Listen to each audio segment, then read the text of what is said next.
Hello, welcome back. This is will very fast, I promise. Now, keep hold your delete button and click to the other object like spline, square, circle, line, polyline, or mtext. All done by keep holding your delete button.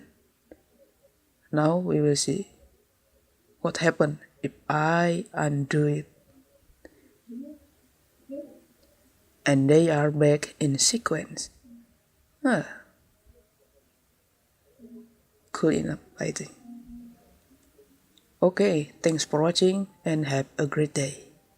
Bye.